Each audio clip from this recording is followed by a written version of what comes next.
सर्वदलीय बैठक के बाद संसद में बांग्लादेश का मुद्दा उठेगा। बांग्लादेश के हालातों की जानकारी देंगे विदेश मंत्री। दोपहर 3:30 बजे लोकसभा में जानकारी देंगे एस जयशंकर। तो सर्वदलीय बैठक के बाद अब संसद में बांग्लादेश का मुद्दा उठाया जाएगा। बांग्लादेश के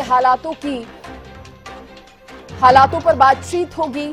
बांग्लादेश के हालातों की विदेश मंत्री एस जयशंकर जानकारी देंगे। दोपहर 3:30 बजे लोकसभा में ये जानकारी जो है विदेश मंत्री की तरफ से दी जाएगी। ये बड़ी जानकारी आपको दे देखिए, इसी पर ज्यादा बातचीत करने के लिए ज्यादा जानकारी के साथ मेरी सहयोगी अपराजिता श्री मेरे साथ जुड़ गई हैं। अपराजिता, आप संसद में भी बांग्लादेश का मुद्दा उठाया जाना है और क्या जानकारी इससे जुड़ी? बिल्कुल, देखिए, अगर बात की जाए बांग्लादेश की, अगर बात की जाए तो बिल्कुल जो परिस्थितियां आपको देखते हुए इंडिया भी काफी सक्रिय देखने को मिल रहा है। लगातार बैठक भी देखने को मिली है, कल भी बैठक हुई है, आज भी बैठक हुई है। लोकसभा में, संसद में भी डिस्कशन किए गए हैं, सवाल उठाए गए हैं। साथ ही आज विदेश मंत्री एस जयशंकर आज 2:30 बजे लोकसभा में सुबह मोर्चा करेंगे और साथ ही 3:30 बजे लोकसभा में वो स्टेटमेंट देने वाला है। देखने वाली बात है क्या कुछ चीजें रहती है, किस तरीके से आगे की क्या परिस्थितियां रहती है, किस तरीके से इंडिया क्या स्टैंड लेती है, वो भी देखने वाली बात होगी। क्योंकि देखिए, अगर बात की जाए बांग्लादेश की तो नेबरिंग कंट्री है, तो कोई भी कुछ भी चीजें होती है तो डायरेक्टली इंडिया को इफेक्ट होता है। साथ ही अगर बॉर्डर्स की अगर बात की जाए तो जो भी बॉर्डर्स लगे हुए हैं, बांग्लादेश से बॉर्डर्स लगे हैं, वेस्ट बंगाल की अगर हम बात करते हैं, लगातार जो भी बॉर्डर्स लगे हुए उन सभी जगह पे बीएसएफ को तैनात डबल स्ट्रॉन्ग कर दिया गया है, वहां पर तैनात कर दिया गया है ताकि किसी भी तरह की कोई परिस्थिति होती है तो उन्हें संभाला जा सके। तो बिल्कुल आज भी एक्स्ट्रा सुरक्षा कर दी गई है। अपराजिता, आप इसकी भी जानकारी दे रहे हैं। और सबसे बड़ी बात, जैसा कि आपने भी कहा कि भारत कोई भी निर्णय लेगा, कोई भी फैसला लेगा तो बांग्लादेश और भारत के रिश्तों को ध्यान में रखते हुए ही उसे कोई फैसला लेना होगा।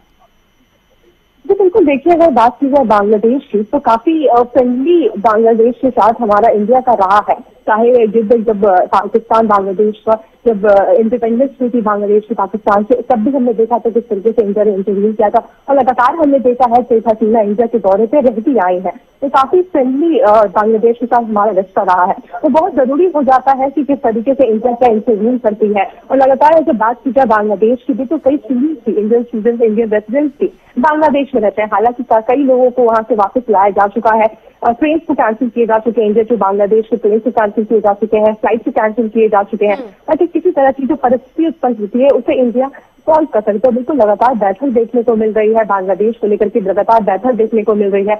आज भी हमने देखा था कि सभी दलों को बुलाया गया था उस बैठक में, जिसमें राहुल गांधी भी सवाल उठाते हुए नजर आए थे कि क्या किसी बाहर के यानी किसी इंटरनेशनल किसी और कंट्री का क्या इंटरव्यू है। हालांकि जिस पर कहा गया कि अभी इतनी जल्दी ये चीजें पर कुछ टिप्पणी देना सही नहीं रहेगा। हालांकि बिल्कुल इंडिया काफी सक्रिय, काफी एक्टिव नजर आ रही है बांग्लादेश की परिस्थितियों को देखते हुए। उनकी हालांकि रिजर्वेशन दिया जा चुका है प्राइम मिनिस्टर के द्वारा, मगर फिर भी अभी जो हालात है वो अभी तक हाथ में नहीं आई है। तो अभी हम कह सकते हैं कि क्लियर सिचुएशन है वहां का, अभी तो किसी तरीके का कोई भी टिप्पणी करना सही नहीं रहेगा। हालांकि अगर हम इंडिया की बात करते हैं, इंडिया का स्टैंड काफी बढ़िया रहा है कि बांग्लादेश के लोगों को इस तरीके से रहे कि इंडिया उनके साथ है, किसी भी तरह की परिस्थिति अगर उत्पन्न होती है तो इंडिया उनके साथ रहेगा। ये चीजें देखने को मिल रही है। तो बिल्कुल कोशिश की जा रही है। बांग्लादेश और इंडिया बॉर्डर शेयर करते हैं तो इसका किसी भी तरह का नकारात्मक असर ना पड़े इंडिया पर, यह भी कोशिश जो है सरकार की रहने वाली है। फिलहाल बहुत शुक्रिया अपराजिता आपका तमाम जानकारी देने के लिए, धन्यवाद।